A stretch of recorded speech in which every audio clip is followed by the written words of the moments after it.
Eh.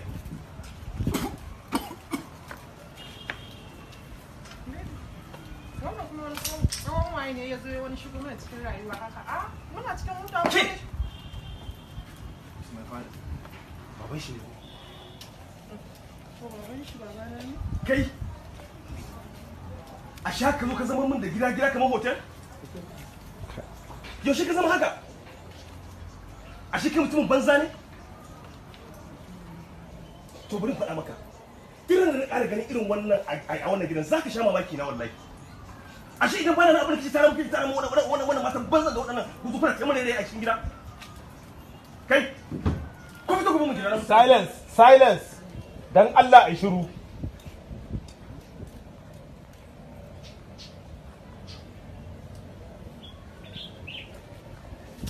Rolling. Action. Kana magana kai. Kai mai san mahaukaci ne kai baka da hankali ko? To wani irin mahaukaci tun da baka ji ina wani ba na zo ina ta kuka ko ba baka san na zo ba? Okay bace aka tawa kai kenan.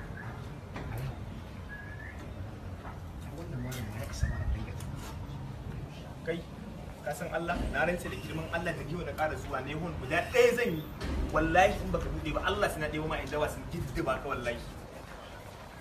Okay kai baka yadda ba kenan. In ƙara zuwa in yi hon baka yadda ba. Talak yara da Allah. Ko da Allah. Ai bai gama ba sai ta mika ce Alhaji nan. Okay so now Alhaji na. Pick up and action.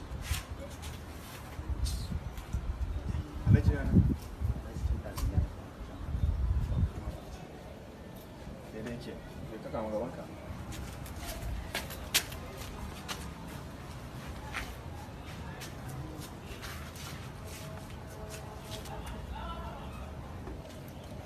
Ba baya ne.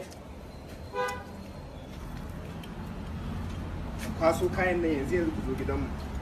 Da gida ya fita baya ne ya tafiya. Kawai ka zo mu tashi a kai. Ina gida yana jiran ka. Sai ka shigo. Kai! Kana ina? Bude mun kofa na shigo da mota.